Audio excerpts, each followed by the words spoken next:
Hey everyone, welcome to another episode of Fishing with Rod. Today I'm with my good friend Chris. We've been knowing each other for what?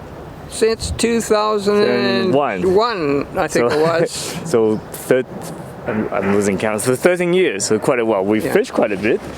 Not for the last few years though. Been very busy and been busy with other stuff as well. But today we're getting together down on the Fraser River. We're not doing some fishing, but we're actually seeing some fish, thousands of fish, because you first saw these fish back on the weekend. Yeah, I came down here Saturday just to check what the garbage situation was, and I happened to look over the bank here, and I see all these fish going by, which they are now, and I thought, gosh, are those hooligans? And so I shot some video of them, and I thought, gosh, they're too small for hooligans. So I went up and posted my video, and got lots of comments, people thinking it was hooligans. And Marvin Rosenhau, that is Dr. Marvin Rosenhau, is very familiar with fish biology and things like that. He said, well, maybe you could go down and net some and see what actually they were. So I did a dip, and I think I got 50 in one there, and then I looked at them, and they were sticklebacks. 50 fish in the net. Three-spined sticklebacks. Well, there's definitely thousands of them down here. It's fresher right now, meaning that the snow has been melting, river has been rising, so the Fraser is a little colored. Visibility is about 3-4 inches. So you can't really see much, but these fish are lining up against the shallows, just going by. Quite interesting. I've never seen anything like that. I've actually done quite a bit of research on sticklebacks in the past when I did my university, but I didn't know. I know they do migrate, but I didn't know they migrate in thousands like that. Yeah. Now they're coming out of the ocean, right? They are. Well, perhaps not right in the ocean, but in the estuaries, down in the tidal Fraser, around Richmond area, you do see them going by. So they're going up to spawn, are they? I would think so. Yeah. Why would they go by like that? Then now I haven't really studied up. The question would be, how far up the Fraser do they go? Do they go into tributaries of the Fraser, and do they die after? Yeah, exactly, right. So that's, I think, someone else, Dave, was saying that you might be the first person that has documented these fish, by film, because truly, like, nobody really knows about this. I know there is anadromous sticklebacks. There's anadromous, and also there's freshwater sticklebacks. They're exact same species, but body-wise, they look very different. So these ones are much larger than the freshwater ones have spines too? They do. No, actually no. So the freshwater ones are smaller. They have less plates, body armor plates on the side. Okay. These ones are much bigger. They're I'd say about 4 inches long, right? 10 centimeters. Tops, I guess. Yeah. So they're much bigger, and they have three spines on the back, and. But just look at them there now coming through. They're just like people walking on a sidewalk in downtown Vancouver. Yeah, totally. And they are going by, so they're constantly going by. So it's not like the same fish staying in the same place. No. But we're gonna show you guys. We're gonna net a few, putting my little aquarium, and show you guys what they look like. Okay.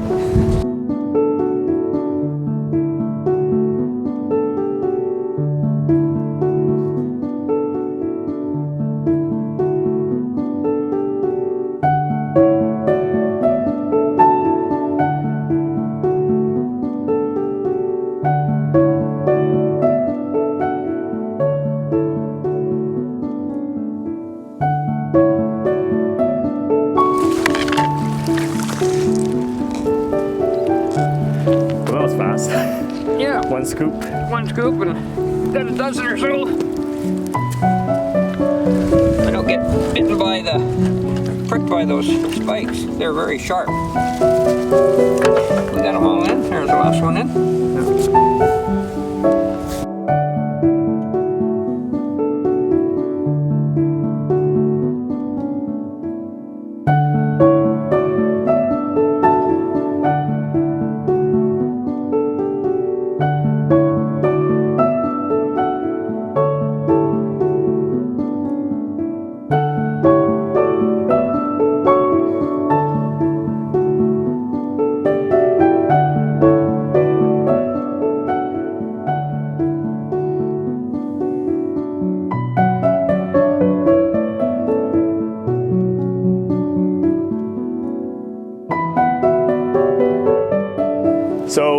got our photos and got a closer look at the fish. Beautiful fish, I thought.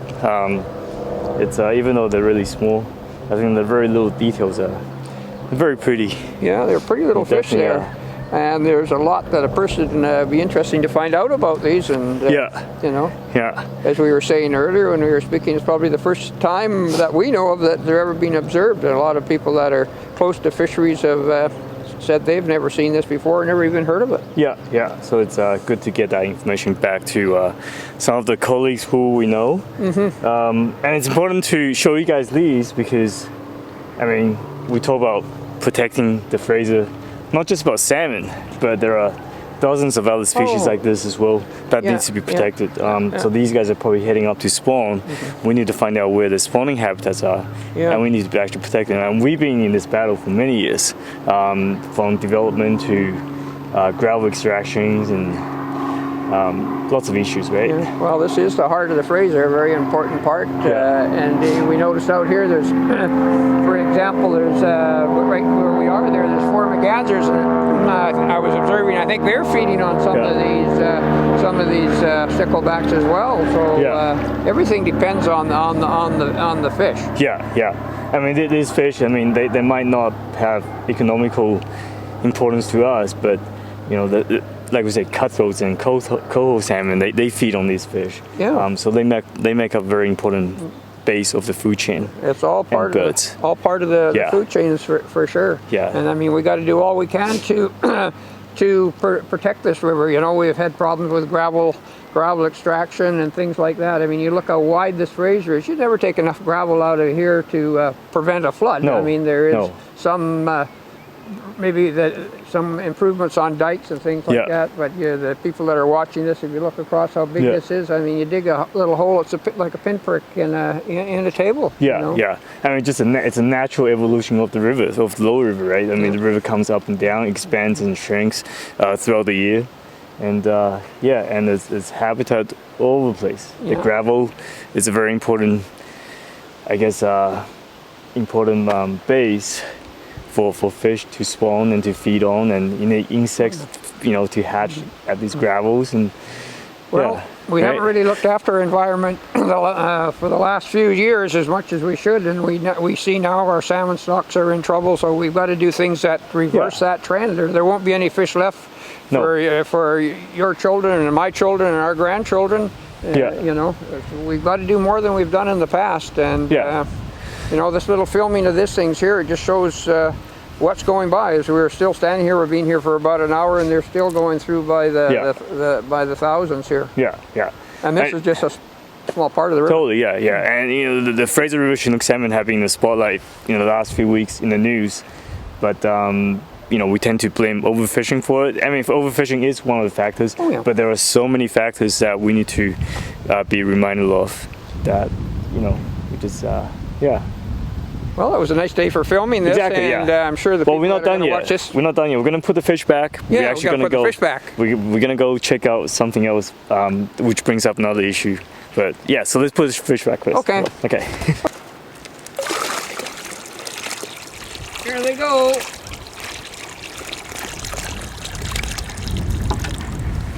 All gone. So we're at the second spot now, and now we're going to be dealing with garbage, right? That's right. Well, this is the Brink Game Reserve here.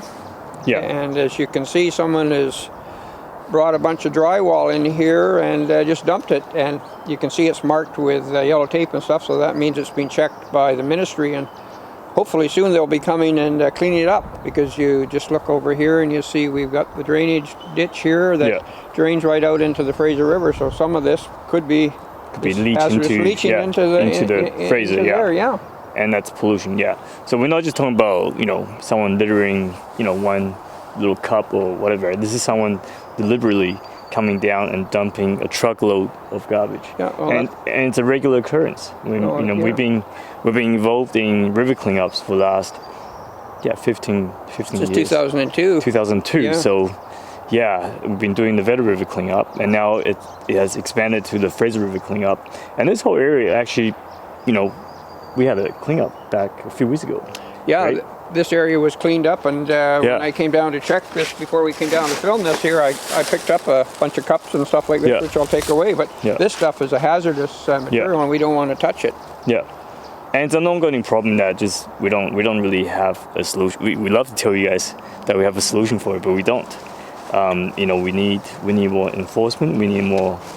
I don't know what we need actually. I mean, we have a couple cleanups a year that hundreds of volunteers, dedicated volunteers, come out and clean everything up. But then we have a few individuals just come down and dump, and just ruin it for the rest of us. Unfortunately, this isn't an area, just Chilliwack. It's all through BC and further there. And, we work on education and, doing the cleanup, which is sort of a Band-Aid approach. But, with the Fraser Valley Illegal Dumping Alliance cleanup that we did a few weeks ago, I think we got, 6 metric tons of garbage, half a metric ton of metal, and then the Chilliwack Vedder River Cleanup Society, they got, they got close to 4 metric tons of garbage too, and we're well over 100 metric tons have picked up, and I mean, you got to look at the positive. If that stuff was all out there, how unsightly would that be? Yeah. I mean, it's like I say, it's since 2002, hundreds of tons have been removed, and these could end up in the ocean, right? And we talk about the Pacific Ocean garbage patch. That's huge, and this is the source of the problem. Right. The river cleanups is just a band-aid solution, like we say, but definitely education, starting at a very young age, bringing up environmental issues to them, being socially responsible. I think those are very important issues to bring up. And enforcement is there is actually in this area there has been cameras set up, and one individual was caught twice on camera, but he only got a $350 fine. So enforcement also is the right accountability, right? Making sure they get punished to the full extent. It's, a few $100 fine. It's just a cost of business doing this. I know. Right? So we definitely need some changes. And when people say, well, find some identification in these areas where you can trace it, but then they go there and they say, oh, we paid someone to take it away, stuff like that. It's but it is encouraging when that Fraser Valley Legal Dumping Alliance with the Woodtone Fraser River Keeper cleanup they put on, there was hundreds of people out there, and I mean, a lot of young people. So as you said earlier, the future, it will just grow. Right? It'll grow, and it has grown. It has grown since you and I first started the Chilliwack Vedder River Cleanup Society. When we started the group, there's a few people, and then a few dozen people came out to help out, and then slowly, 100 people came out, 200 people came out every time, and now we have a few hundred people coming out. So the more you do it, but we definitely need more people, more young people to come out and. If you want to save what we have, this is it. You got to do this, right? So. But you just, once again, you look at this, how unsightly this is for a beautiful area. For the sanctuary. Game reserve, pardon me? It's a sanctuary, isn't it? It's a sanctuary, that's right, And, even you look over here, and you'll find someone's brought branches, and they're backed in here just recently and, dumped dirt in here. Well, maybe it's not too bad, but what if everybody went and dumped branches everywhere like that, You can go to Parr Road, and for this, you took that to Parr Road, it only cost you $5, and you look over here, someone is throwing a tub here too, plastic. And plastic, as you were talking about the garbage patch, the Pacific garbage patch, this stuff, if it's it gets washed down, breaks up, and minute organism in the Fraser, or in the ocean rather, digests this and eats it up, and it works its way up the food chain, and then it affects us. And it comes back to us, We'll take this anyway. Do our part. The other day was Earth Day. I know, So anyways, it's been a good morning regardless, coming out and just do this. I'm going to leave some links at the bottom for you guys to check out. Some of the groups you should think about joining. Fraser Valley Salmon Society, Fraser Valley Illegal Dumping Alliance, Vedder River Cleanup Coalition. Quite a few different links. If you want to help out, definitely join the group and come out, be proactive about it so we can make a difference. Yeah, well, thanks for coming out, and it was a good morning, and it wasn't raining, and Yeah, for once, yeah. and I think people will enjoy watching it, and some good photography, and we witnessed those fish today as That was maybe once in a lifetime thing. Yeah, Rodney. absolutely. That was better than fishing. Yeah. Almost, yeah. We can't go fishing anyways. We even caught some fish. Yeah, exactly. Yeah, yeah. All right. So until next time, good luck fishing.